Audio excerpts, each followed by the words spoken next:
Hey everyone, welcome to another Fatal Rose Creations tutorial. Today we're going over recolors. For this you're going to need Sims 4 Studio and a photo editing app. I'm going to go over using GIMP, which is free, and Photoshop, which is not free. I think it's like $20 a month. So the first thing you're going to want to do is we're going to go over recoloring a base game or just an in-game item. So for that, make sure you've got your creator name, and we're just going to click create 3D mesh and then cast. And we're going to find whatever it is we feel like recoloring. And I'm looking for a baby shirt, this one. Make sure you find a solid white swatch. If you can't find one, then it's okay, but solid white is going to be the best, and you'll see why once we start getting to the recolor. So you're going to go to next, and then you're going to name your package file, and this is the package file that like people will download. So we're just going to click save. I already have it, so that's why it was saying I'm replacing it. And now we're going to go here where it says diffuse, and we're going to click export, and we're going to name it shirt AO and then save. So now that we have that, we're going to go into our photo editing software,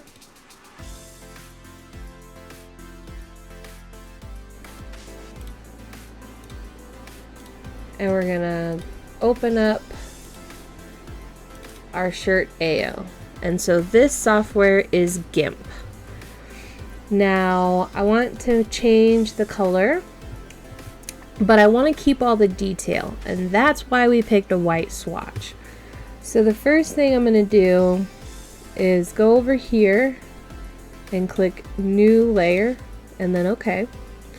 And I'm just going to take the paint bucket tool and a color, and I'm just going to paint the whole layer that color.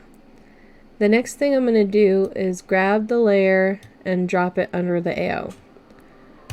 Then I'm going to select that layer, and I'm going to go up here to this magic wand, and I'm just going to try and select all of this top box,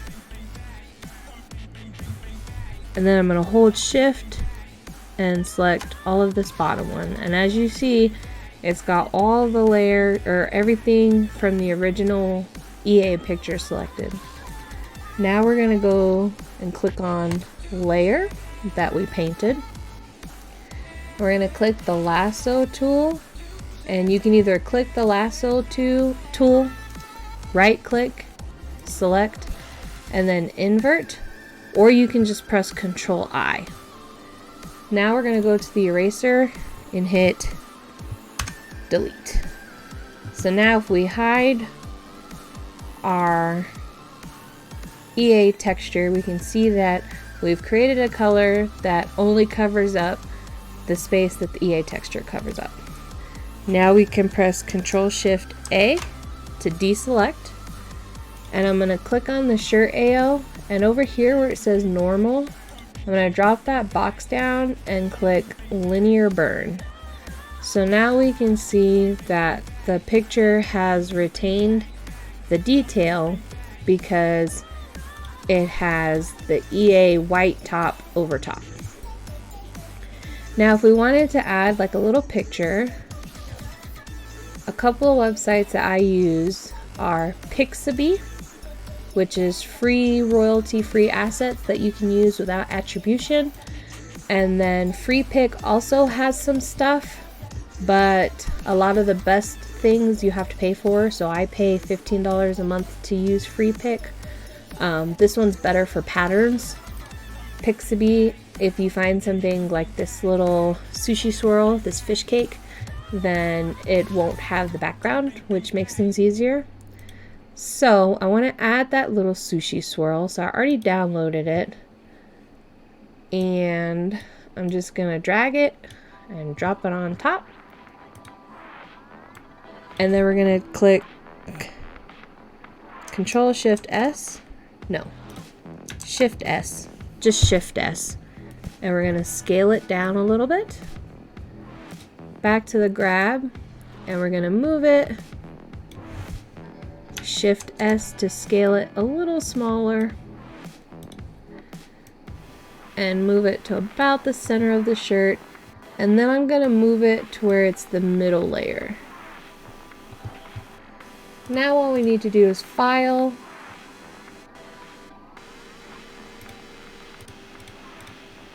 File, Export, and we can name it whatever, and then click Export, Export. Then we go into Sims 4 Studio. We can replace this white swatch by clicking Import with diffuse selected, and then pick our fish cake. And so as you can see, we've got our new color and our little picture on there, all with keeping the detail of the shirt. Now to do the same thing in Photoshop, we're going to go to File, Open, and go to our shirt AL. Then with this app, we can just click a rectangle, pick our color, highlight it, or not highlight it, but draw the square. And over here, we're just going to drop this down here. And I'm going to hold Control and click inside the little box of layer 1, which is the AL. As you can see, it selects just the area. Now I'm going to be honest, I think Photoshop is easier to use, but of course it's not free. So once you have it selected, we're going to go to the lasso, right click, select inverse, then click the eraser, click here, this should pop up, press OK, and then hit delete. Then to deselect, you can press Control D. Now just like in GIMP, we're going to click the EA the EA texture, and where it says normal, we're going to change it to linear burn. And just like before, if we want our little sushi guy, we can drag him, resize him, and then put him in the middle. File, Export, quick export as PNG, and we'll name it whatever. Spelled that wrong, it's fine. And we can go in here, click Add Swatch, Import, and add the new picture. So as you can see, pretty much the same results. Another thing we can do is if we want patterns. So like I said, I like to go to free pick for patterns. So let's do plaid. Ooh, I like the argyle.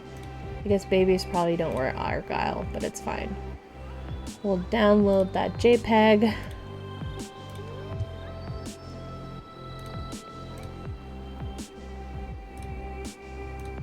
Just click it, we can drag it. Now, one thing we can do is if you want to make high quality textures, we can go to image size, and change it to 2048, 4096. And that just makes it twice as big as it was. And you can, as long as it's in increments of 1024, I think you can keep going up, but then there's, I think you have to download a mod, but if you do 2048, 4096, you're fine. All my CC is in those dimensions. The nice thing about Pixabay is that you can pick the size and dimensions of the download. I don't believe you can do that with FreePic unless they only have a JPEG, so sometimes you can pick it, but not always. But Pixabay doesn't have as many options because it's free. Okay, so I know I can click this and overlay it and keep overlaying it.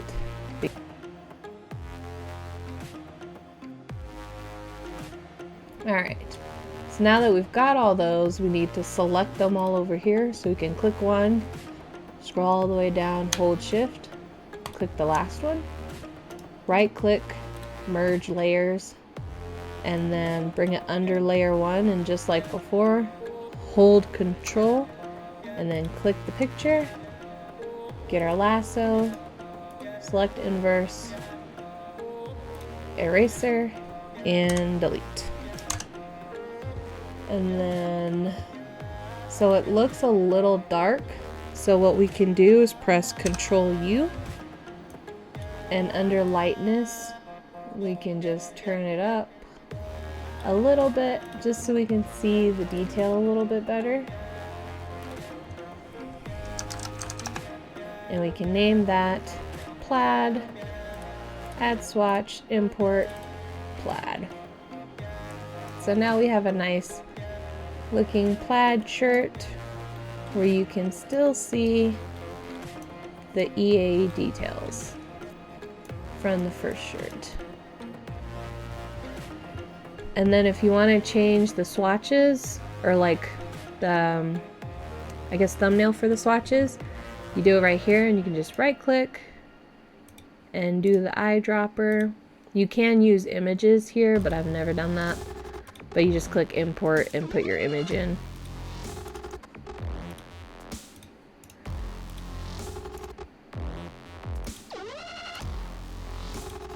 And then always save every now and then. And with these, you don't need to do any of the shadow or specular or any of that because it's already done, because it's just a recolor. You don't need to worry about changing WODs or anything like that. The only thing you should really have to change is under categories, change the color. So for this, we'll tick white, blue, pink, and black. And this one we'll change it to red and black. And then you can change the gender. So far this shirt's gender neutral, so I'll leave it. I always deselect allow for random.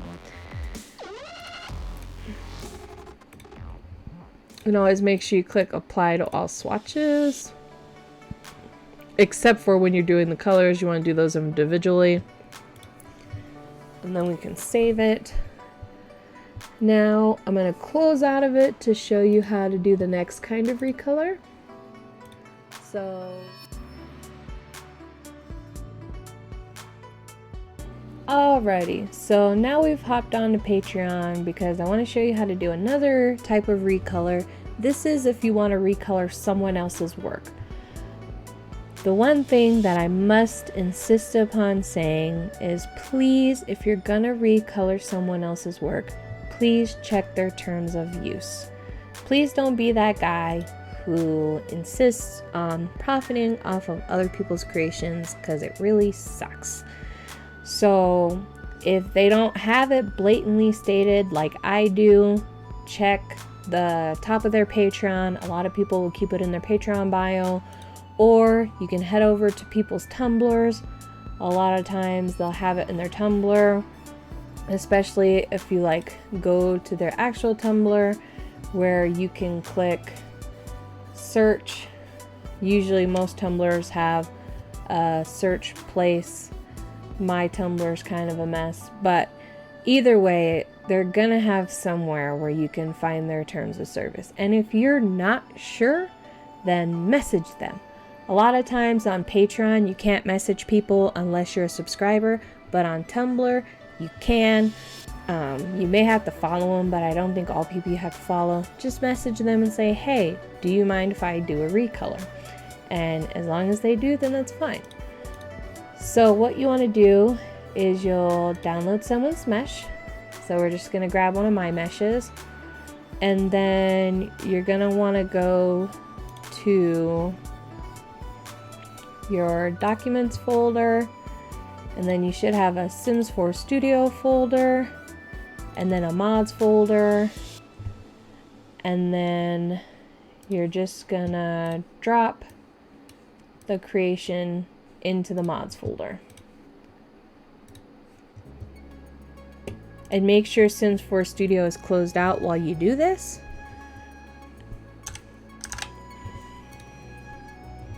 So now we should be able to click Create Cast Standalone, and then click Cast, and then change content to custom. And as you can see my creation that we downloaded, and we're gonna click Next, and then we'll just name it whatever. And so it doesn't appear as this one gave us a white swatch. I'm assuming it gives you whatever the first swatch is, but we're still gonna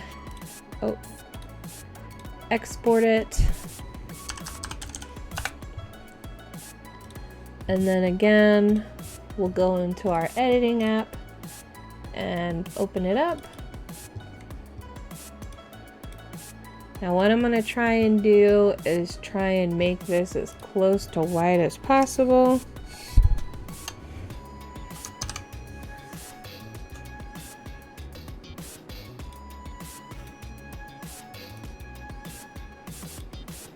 So it looks like that should keep some of our detail in there. And then let's just say I want to make a green dress, make a square, highlight it all, control, then click our lasso, select inverse, and delete. And then we're just gonna put it over top, linear burn, and file, export, name it whatever, and then we can import it. And just like before, you don't need to worry about the mesh, LODs, or the shadow, any of that stuff, because it should all be done. Just have to go to your category and change the color, and then we can click save. Now you don't have to do the part where you change this from normal to linear burn, and sometimes if it's too dark you can try soft light. The reason I do this is because it keeps some of the, and the reason why I use a white swatch to do it is it keeps some of the detail.